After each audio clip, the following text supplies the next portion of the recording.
अस्सलाम वालेकुम। नेक्स्ट है हमारे पास चैप्टर नंबर 4। चैप्टर नंबर 4 में हमने क्या करना है, चैप्टर का नेम है हमारे पास मैट्रिक्स या मैट्रिसेस एंड डिटर्मिनेंट्स।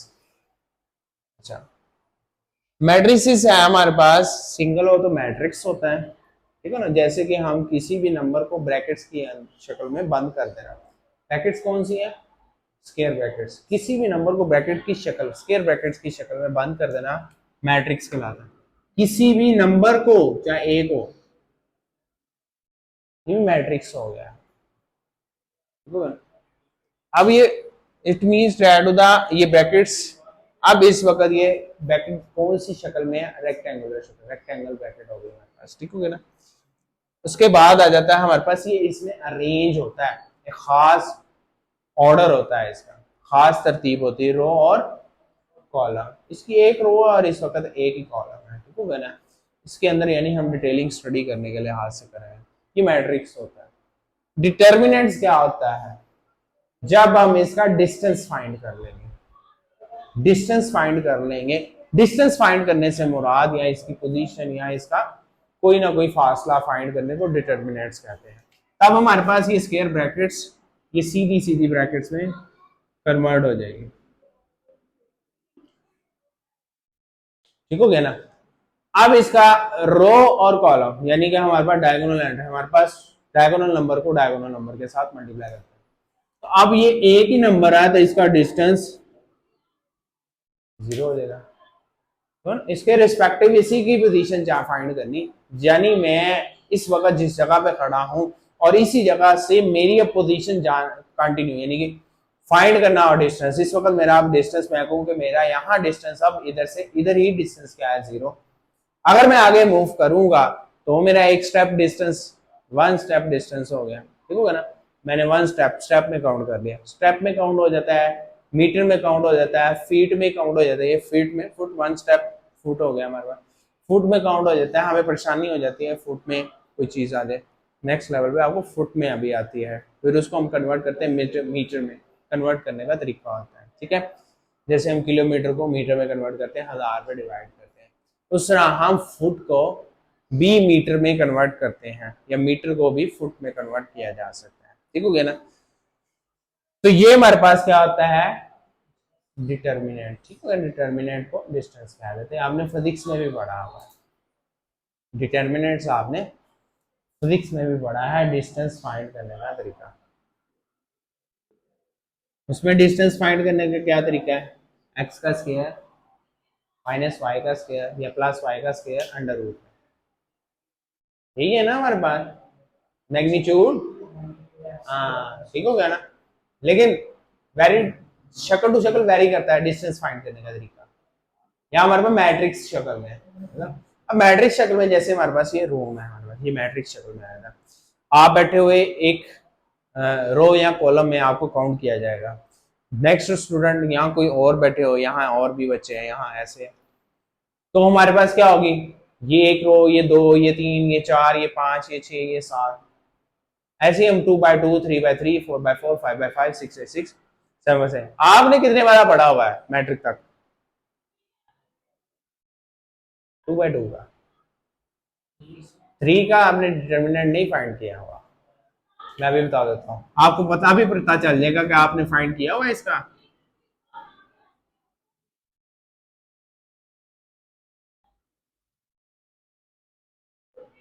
इसका डिटर्मिनेंट कैसे फाइंड करेंगे? आपने क्या फाइंड किया हुआ इसका? नहीं ना किया हुआ, 9th लेवल में बताना है आपने, सिर्फ इसका किया हुआ। इस नंबर को इससे, उसको इससे मल्टीप्लाई करना है, हमारे पास इन चारों का रिस्पेक्टिव डिस्टेंस आ जाएगा। रिस्पेक्टिव डिस्टेंस आ जाएगा, कौन एक दूसरे से कितने कितने। इक्विलेटरल मैटर में हम इसको अरेंज करते हैं, इक्विलेटरल मैटर में। यहाँ से कितने दरमियान डिस्टेंस, जो हमारे पास जो डिस्टेंस आ जाएगा ना इसका 1/4, 3/2, 6 -2 यानी 2, ये एक दूसरे से 2 के डिस्टेंस इक्वालिटी के यहाँ से 2/2, ठीक है। यहाँ हमारे पास 2 का डिस्टेंस है, यहाँ हमारे पास 3 एंट्री है, यहाँ इसके साथ ये नहीं मल्टीप्लाई होता है, ये इसके साथ। इसको कैसे फाइंड किया जाता है वो मैं आपको दूँ। फिर 4/4 होता है, फिर 5/5, 6/6, हर तरह से इन्फिनिटी टाइम पर भी होता है कि अरेंजमेंट जितनी बड़ी होती है। हम लेवल शुरू से ही छोटे से ही स्टार्ट करते हैं। अब हमारे पास नेक्स्ट है the unit introduce the fundamental concept and the operation of matrices। Matrix का क्या कॉन्सेप्ट है और ऑपरेशंस कैसे इसको इस्तेमाल किया जाता है, कैसे इसके अंदर वैल्यू फाइंड की जाती है, जैसे मैंने अभी बताया आपको। Equipping students with the skills, equip करना उसको, यानी कि खोलना तोड़ना, उसको सॉल्व करना। Students with the skills, skills के साथ इसको खोलते हैं, इसको इस्तेमाल में लाते हैं, इसको यूटिलाइज करते हैं। Perform the matrix addition subtractions, दो मैट्रिक को ऐड करने का तरीका, सब्ट्रैक्ट करने का तरीका, मल्टीप्लाई करने का तरीका। Involving the both real and complex entries, real entries के साथ हो चाहे कॉम्प्लेक्स एंट्रीज के साथ हो। अभी आपने रियल एंट्रीज के साथ ही पढ़ना है, कॉम्प्लेक्स एंट्रीज के साथ नहीं पढ़ना आपने। इट एक्सप्लोर करता है, नुमाया करता है, वादे करता है, खोल के बयान करता है the essential properties of the determinants. Determinants मैंने अभी प्रॉपर्टी बताई, डिटर्मिनेंट्स क्या है, डिस्टेंस फाइंड करने के लिए, ठीक हो गया। And provide the technique for evaluating the determinants of a 3x3 matrix using the cofactors and determinants properties. Cofactor क्या होते हैं, फैक्टर्स क्या होते हैं? फैक्टर मीन तोड़ना, फैक्टर बनाना। जैसे इक्वेशन होती है हम उसके छोटे छोटे फैक्टर बना देते हैं। कोफैक्टर कंबाइनली, साथ साथ, एक साथ ही हम पूरे मैट्रिक्स को सॉल्व करते हैं, सिर्फ एक वैल्यू को नहीं तोड़ते हैं हम। कोफैक्टर साथ साथ ही हम मैट्रिक्स की पूरी ब्रेक डाउन कर देते हैं। Student will learn to apply row operation, determine the inverse and rank matrices. अभी हमने यहाँ पीछे सारी कैटेगराइज पढ़ ली जो आपने पीछे पढ़ के आए हुए हैं, ठीक है ना। Subtract, addition, multiply. एक और तरीका पढ़ गया है, इनवर्स मैट्रिक्स, क्रैमर रूल और इनवर्स मैट्रिक्स, ठीक है। इनवर्स मैट्रिक्स, यहाँ एक नई चीज आ गई है, रैंक फाइंड करना, ठीक है ना। इसको ऑर्डर कहते हैं, ऑर्डर फाइंड करने का तरीका। रैंक कितना है इस मैट्रिक्स का, ऑर्डर कितना है, रो और कॉलम हो जाती है। लेकिन यहां हमने, और रैंक होता है, रैंक, ठीक हो गया ना। ये किस रैंक पे बैठा हुआ है, किस ओहदे पे, ठीक हो गया ना, बैठा हुआ है, यानी इसका ओहदा क्या है, वो जानने के लिए मैट्रिक्स का एक तरीका होता है फाइंड करने का।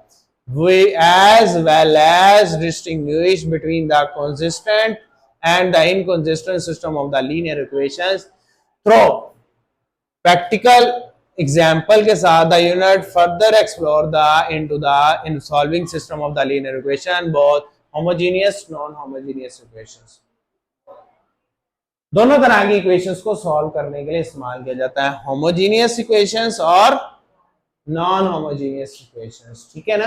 होमोजीनियस इक्वेशंस क्या होती है, ऐसी इक्वेशंस होती है जिनकी वेरिएबल की कैटेगराइज सेम आ जाती है, डिग्री वेरिएबल की पावर सेम आ जाती है। नॉन होमोजीनियस इक्वेशन जैसे कि आपने किया हुआ है 2x + 3y = 7, 5x + 9y = 8। Cramer rule से ये सॉल्व की हुई ना हमने, ये दो रिस्पेक्टिवली, ये होमोजीनियस इक्वेशन हो जाती है हमारे पास, जिसे हम लीनियर इक्वेशन भी बोलते हैं। लीनियर इक्वेशन क्या होती है, ऐसी इक्वेशन जिसमें वेरिएबल की पावर 1 हो। क्वाड्रेटिक जिसकी मर्जी, वेरिएबल की पावर मैक्स ज्यादा से ज्यादा 2 होनी चाहिए, एक भी वेरिएबल हो उसकी पावर 2 हो जाए, ठीक हो ना।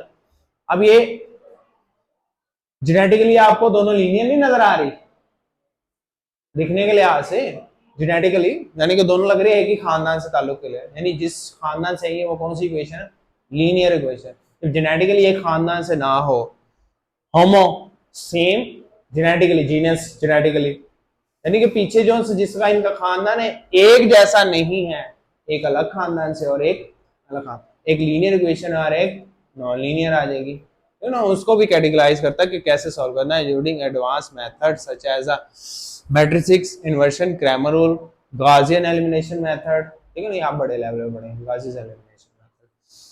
और emphasis is placed on the, ये आ जाता है, फिर आ जाते हैं और भी मेथड आ जाते हैं तो नॉन होमोजेनियस इक्वेशंस को सॉल्व करने के, जहां तक आप होमोजेनियस इक्वेशंस के साथ ही इसको सॉल्व करने की कोशिश करेंगे।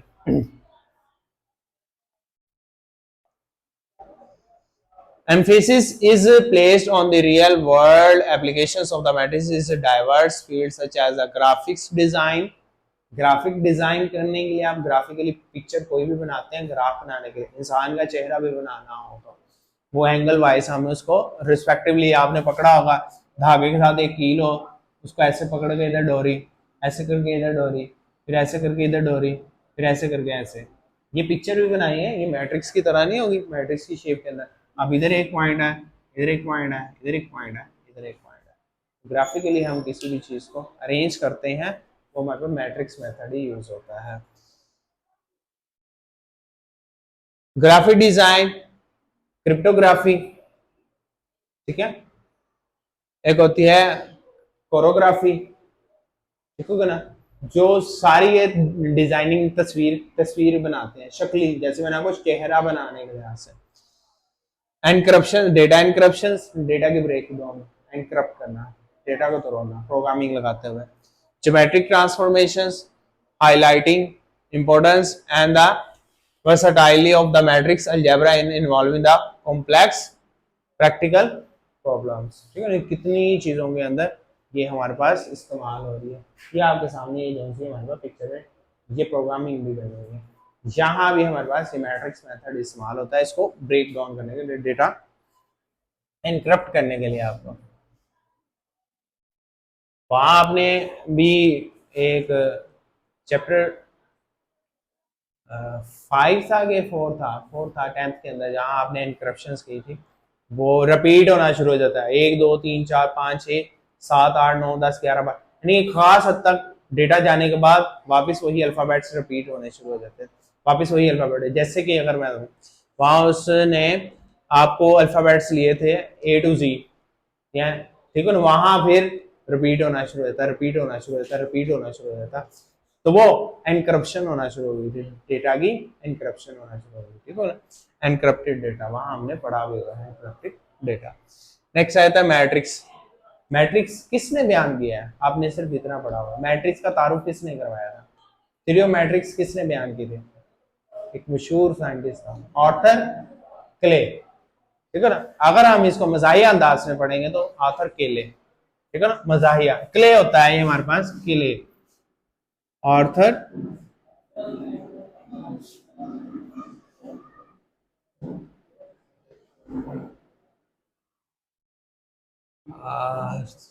क्ले स्पेलिंग चले, I think so this one, ठीक है ना, ये ई आएगा, सॉरी आ गया मिल गया, ये हमारे पास है, ठीक है, मजाहिया अंदाज में इसको बट ये क्लियर है। इसने थ्योरी ऑफ मैट्रिसेस, इसने important MCQs point of view से है, ये पहले भी बहुत बार आया हुआ है। While solving the linear system of the equation, a new notation was introduced to reduce the amount of the writing. For this new notations, the word matrices was first used by the English mathematician James Sylvester। सबसे पहले matrix का word किसने इस्तेमाल किया था, James ने किया था। फिर आर्थर क्ले ने 1821 1895, ये क्या है, date of birth to date of death है, ठीक हो गया ना, डेट ऑफ बर्थ से डेट ऑफ डेथ है इसकी, उसकी साइंटिस्ट की, ये याद करने की जरूरत नहीं है, इसकी डेट ऑफ बर्थ से डेट ऑफ डेथ याद करनी, ये इसकी डेट ऑफ बर्थ और डेट ऑफ डेथ है, ये इसकी डेट ऑफ बर्थ से डेट ऑफ डेथ है। इसमें इसने नहीं बताया किस सन में की है, ठीक हो ना, वो इसी के अंदर अंदर हो गई, जिसके अंदर अंदर वो जिंदा था। डेवलप बाय द 9th की बुक में दी हुई है, develop by the theory of matrices. Theory of matrices किसने इंट्रोड्यूस करवाई, और वर्ड है मैट्रिसेस किसने किया, जेम्स ने। एक वर्ड भी आप कर लेंगे, जेम्स सिल्वेस्टर, ठीक हो गया ना। नेक्स्ट आया था use them in the linear transformation. Nowadays matrices are used in the high speed computers and also in the other various disciplines. The concept of the determinants was used by Chinese, Japanese mathematicians, but the Japanese mathematician Sekikova and the German mathematicians Gottfried Wilhelm Leibniz are credited for the invention of the determinants. Determinants किसने इजाद की? दो scientist थे, एक Lebanese था और एक था कोवा। ठीक हो गया ना? जो लेबनिज था वो जर्मन का था और जो कोवा था हमारे पास वो जापानीज था। ठीक है, यहां जो मोस्ट इंपॉर्टेंट है वो जर्मन का लेबनीज है, जिसने क्या किया है? डिटर्मिनेंट्स इन्वेंट किया, डिटर्मिनेंट लेने का तरीका बताया। किसके तरीके के मुताबिक कर रहे हैं हम? लेबनीज के तरीके से। ठीक हो गया। employed the determinant successfully for solving the system of the linear equations को सॉल्व करने का सबसे सादा और आसान तरीका जो सा है, कौन से मेथड से बता दिया? डिटर्मिनेंट मेथड से। ठीक हो गया ना? ठीक है, पहला कौन सा? क्रैमर रूल हमारे पास आ गया था। ठीक है, वो पुराने तरीके ये देखें, फिर क्रैमर रूल हमारे पास आ गया। क्रैमर ने इसको मॉडिफाई फर्दर एम्प्लॉय किया to determine the successful for this solving the system of the linear equation। सबसे आसान तरीका आ गया हमारे पास। अब मैट्रिक्स की डेफिनेशन मैंने आपको बता दी। मैट्रिक्स क्या होता है? Any real number enclosed by square brackets is known as matrix। ठीक हो गया? is known as a rectangular array of numbers enclosed by the pair of brackets, square brackets, is called matrix। Example कोई भी छोटी सी आप 2x2 की example ले लें। ठीक है ना? इसके बाद आ जाता है हमारे पास horizontal way in a matrix is known as row. Horizontal way, ये हॉरिजॉन्टल वे होता है, इज नोन एज रो। और वर्टिकल वे कॉलम, ये वाला। ठीक हो गया? Horizontal way is known as row और vertical way is known as column. ये आपने केमिस्ट्री में भी पढ़ा हुआ है, नाइफ है। ठीक हो गया ना?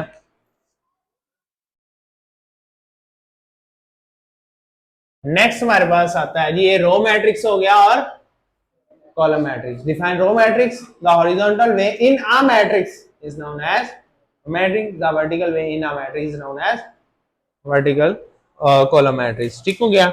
इसमें सिर्फ मैट्रिक्स की डेफिनेशन इंपॉर्टेंट है, ज्यादा रो और कॉलम से बेटर है। ये देखें इन्फिनिटी टाइप तक चला गया। आगे आए तो order of a matrix. Order matrix की क्या डेफिनेशन थी हमारे पास?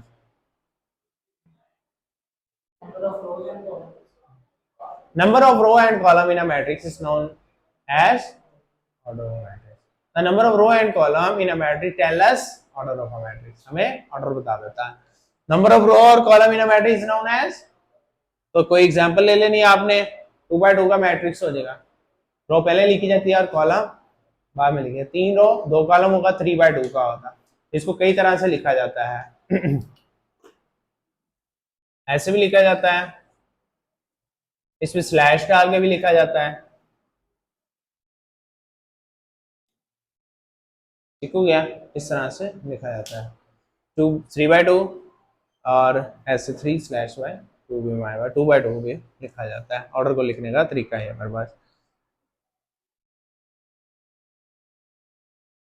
अच्छा, उसके बाद हमारे पास वही पुरानी डेफिनेशन आ जाएंगी। इक्वल मैट्रिक्स कुछ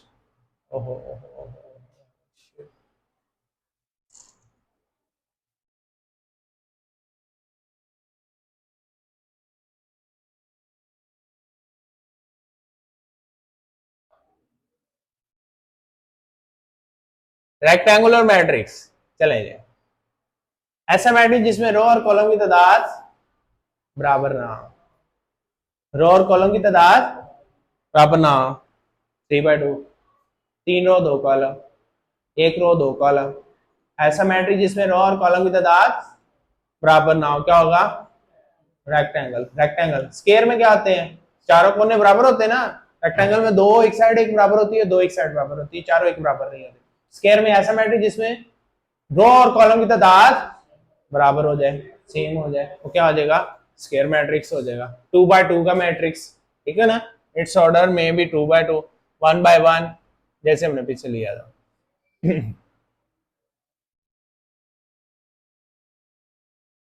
स्क्वायर मैट्रिक्स हो गया।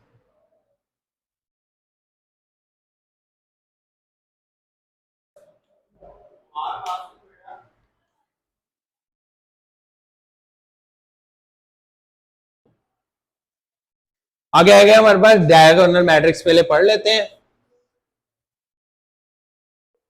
और फिर हम इसका लीडिंग डायगोनल या मेन डायगोनल मैट्रिक्स की डेफिनेशन पढ़ते हैं।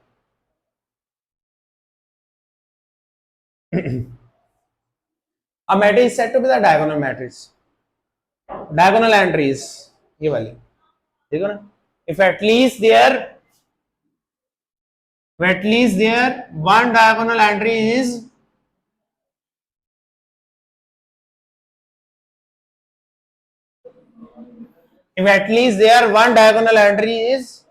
non-zero, one सारी जीरो हो जाए, मसलन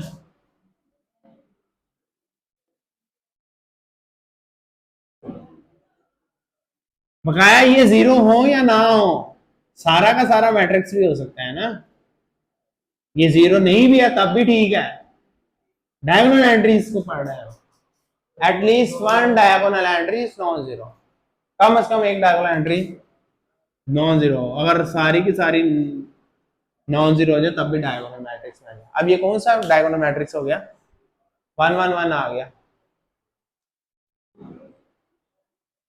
unit matrix, identity matrix, one हो गया ना। वन किसे कहते हैं? यूनिट को, एक को, यूनिट को, एक को यूनिटी मैट्रिक्स, और इसको आइडेंटिटी मैट्रिक्स भी बोलते हैं। इसकी डायगोनल एंट्रीज 1 1 एक जैसी, एक ही रहेगी, ठीक हो गया ना। आगे, अगर इसकी डायगोनल एंट्रीज जो सी है सेम नहीं है तो तब ये सिंपल डायगोनल मैट्रिक्स है। अगर इसकी डायगोनल एंट्रीज एक नहीं है, इसके अलावा कोई सेम है बट एक नहीं है, दो दो दो दो है, तब सेम तो आया लेकिन एक नहीं आया, एक होगा सिर्फ तब ये आइडेंटिटी होगा। अब क्या है? ये स्केलर मैट्रिक्स, ठीक है, स्केलर मैट्रिक्स है हमारे पास। अब समझ लगी डायगोनल किसे कहते हैं? ये वाली entries diagonal entries at least there one element non zero हो, कम से कम वो डायगोनल मैट्रिक्स। सारे ना भी जीरो हो तब भी डायगोनल है। अब वो डायगोनल की कैटेगरी में चले जाएगा। अगर मुख्तलिफ होंगे तब भी सिंपल डायगोनल है, 1 2 3 है तब भी डायगोनल है, सिंपल। अगर सारे एक जैसे हैं तो स्केलर है, अगर सारे वन है तो आइडेंटिटी है, ठीक है।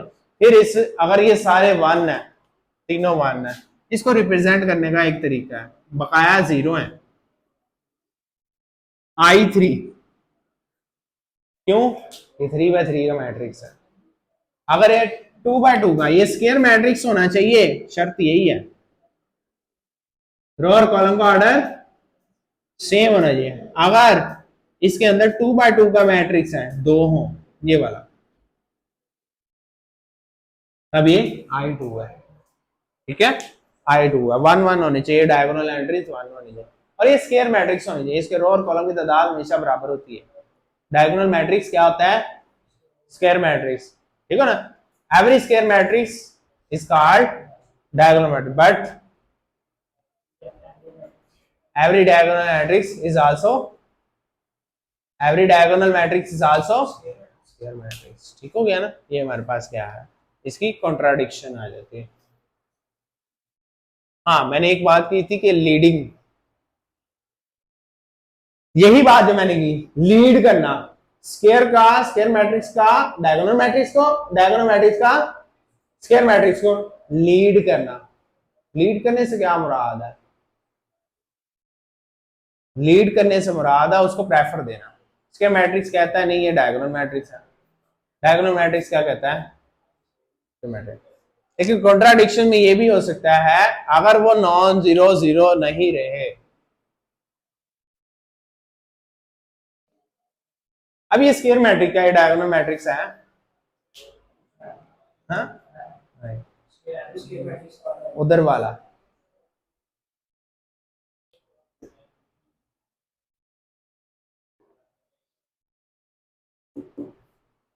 ठीक है, ये वाले non zero,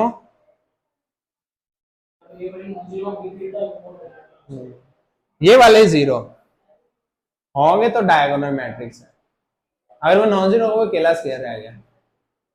every diagonal matrix is a square matrix, but square matrix में भी डायगोनल, में भी डायगोनल, 100% डायगोनल नहीं है। अगर ये स्क्वायर मैट्रिक्स इस तरह से आ गया डायगोनल हो गया, ठीक होगा ना, ये चीज हो जाएगी उल्टे में हमारे पास। यही बात कर रहा है कि एवरी जो सा है प्रिंसिपल ऑफ डायगोनल क्या है कि हर डायगोनल मैट्रिक्स स्क्वायर मैट्रिक्स को क्या कर रहा है, लीड कर रहा है। हर डायगोनल मैट्रिक्स स्क्वायर मैट्रिक्स को लीड कर रहा है, but square matrix may be lead, not कंफर्मली lead, कंफर्मली lead नहीं कर रहा, मे बी लीड, इसलिए इसको लीडिंग डायगोनल मैट्रिक्स करें। तो वो लीड कर रहा है, हर डायगोनल मैट्रिक्स स्क्वायर को लीड कर रहा है, इसलिए कहते हैं main diagonal of matrix, because the principal diagonal of a square matrix is also called the, ये डेफिनेशन आई थी लीडिंग डायगोनल मैट्रिक्स। इसकी सारी एग्जांपल कोई भी ले सकते हैं आप, ठीक है ना, कोई भी एग्जांपल ले सकते हैं। वही डायगोनल मैट्रिक्स की शक्ल में स्केलर मैट्रिक्स आ गया, मैंने कह दिया देखो सारे जीरो होने चाहिए, डायगोनल के लिए शर्त है सारे जीरो होने चाहिए, यूनिट के लिए सारे 1 होने चाहिए, ऊपर नीचे वाले सारे जीरो होंगे, तब वो क्या होगा, डायगोनल मैट्रिक्स होगा, अदरवाइज वो स्क्वायर मैट्रिक्स है, ठीक है, ये याद रखना आप। नल मैट्रिक्स ऐसा मैट्रिक्स जिसकी तमाम एंट्रीज जीरो हो जाए, उसे नल मैट्रिक्स कहते हैं। इक्वल मैट्रिक्स, दो मैट्रिक्स इक्वल करने के लिए, बराबरी लाने के लिए, दो मैट्रिक्स तब इक्वल मैट्रिक्स कहलाएंगे जब जब क्या होगा, दोनों के ऑर्डर सेम होंगे, दोनों के हैं, नहीं दोनों के ऑर्डर सेम होने चाहिए, दोनों मैट्रिक्स के ऑर्डर सेम होने चाहिए।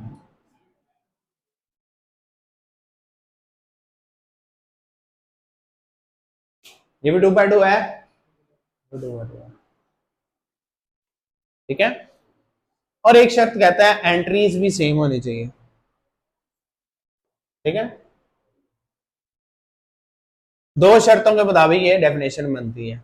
अब ये ए और बी दोनों एक दूसरे के बराबर है, अब एंट्री सेम से मुराद, इन जगह पे होता है हम तोड़ के ऐसे कर देते हैं, यहां हमारे पास मैं लिख दूं 1+1 और यहां मैं लिख दूं 0+3, 1+1 किसके बराबर है, यानी कि a प्लस बी कर दूं इसकी जगह, इसका मतलब है ये हमारे पास क्या ऑर्डर, किस ऑर्डर का मैट्रिक्स है, किस ऑर्डर का मैट्रिक्स है, अब ये किस ऑर्डर का मैट्रिक्स है, 2x2 का, ठीक है।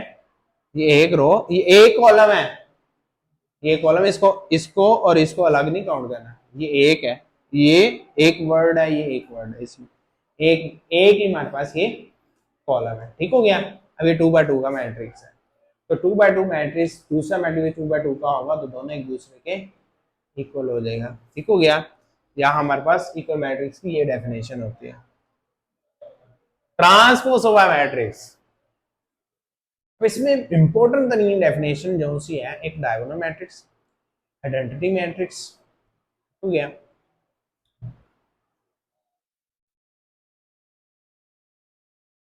ये ट्रांसपोज ऑफ अ मैट्रिक्स आ गया, ठीक है ना, ये कुछ इंपॉर्टेंट है, ये बाकी इतनी इंपॉर्टेंट नहीं है, ठीक है, उसकी आइडेंटिफिकेशन आपने रखनी है, आगे इस्तेमाल में आ जाती है।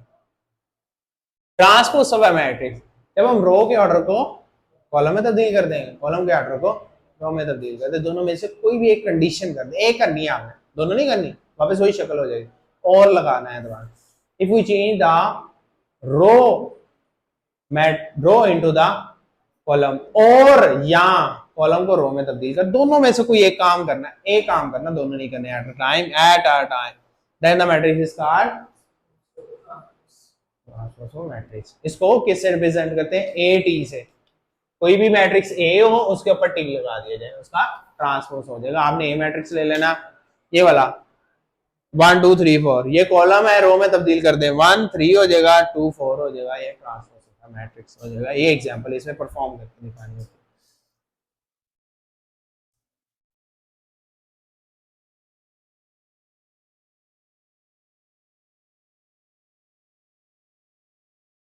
दो मैट्रिक्स ऐड भी तब हो सकते हैं जब इनका ऑर्डर सेम हो, सब्ट्रैक्ट भी तब हो सकते हैं जब इनका ऑर्डर सेम हो।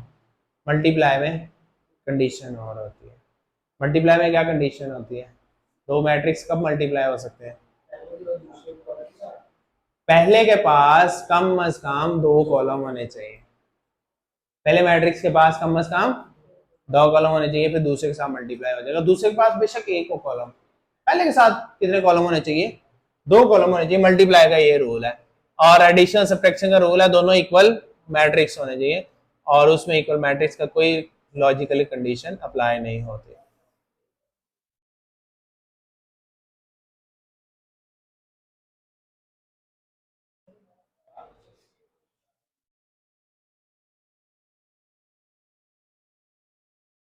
ये कुछ प्रॉपर्टीज हैं, इसको आपने लर्न कर लेना है, इजी प्रॉपर्टी है, मैं बता देता हूँ, पहले भी पढ़ी हुई है आपने। Commutative property, A plus B is equal to the B plus A, plus की शक्ल में, एडिशन के लिहाज से property. Associative property, A plus B plus C, ये एमसीक्यूज में आ सकती है, is equal to the A plus B plus C, associative property होती है, एसोसिएट करने वाले दो, एसोसिएट में तीन मैट्रिक्स होंगे, यहाँ मैट्रिक्स पढ़े हैं ना, तीन मैट्रिक्स होंगे ए बी सी, पहले दो को प्लस करेंगे, तीसरे को बाद में प्लस करेंगे, उसमें क्या होगा, बाद वाले दो को प्लस करेंगे, पहले को छोड़ देंगे। ये होता है associate. Associate property of scalar multiplication, multiplication के लिहाज से स्केलर, वेक्टर नहीं स्केलर, स्केलर का और होता है और वेक्टर का कोई और होता है। स्केलर की बात की, यहाँ आप फिजिक्स वाले स्केलर वेक्टर पढ़ लिया ना आपने, क्या स्केलर वेक्टर में ऐड हो जाएगा, नहीं होता। ये ऐसा ही हिसाब है कांस्टेंट का वेरिएबल के साथ, क्या कांस्टेंट वेरिएबल के साथ ऐड हो जाता है, यही रहता है। स्केलर का वेक्टर के साथ यही हिसाब है, स्केलर वेक्टर के साथ ऐड नहीं होता, ठीक हो गया ना। स्केलर एक अलग चीज है और वेक्टर एक अलग चीज है, स्केलर वेक्टर के साथ ऐड नहीं होता। कोई भी स्केलर क्वांटिटी, ये स्केलर भी होती है, ये वेक्टर ले लो, ठीक है ना, इसको वेक्टर कर लेते हैं, एक्स कोई भी वेक्टर है, एक्सेलरेशन है, वेलोसिटी है, ठीक हो गया ना, इस तरह से। और टू हमारे पास एक्स मल्टीप्लाई हो सकता है, two multiply by x,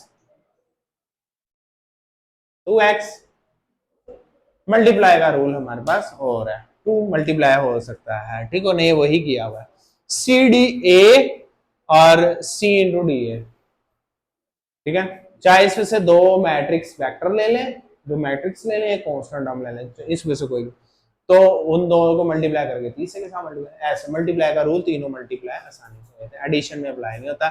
scalar के लिए आया गया है, ये तीनों स्केलर के लिए लिए गए, वेक्टर के लिए। Existence of the additive identity, additive identity होता है जिसमें हम एडिटिव ऐसा नंबर ऐड करते हैं कि मैट्रिक्स के अंदर कोई तब्दीली ना आए, रियल ही रहे। तो क्या चीज ऐड करूं, दो में जीरो, तो वो दो ही रहेगा, ठीक हो गया ना, उसकी शनाख्त खत्म ना हो, इसको कहते हैं आइडेंटिटी एडिटिव।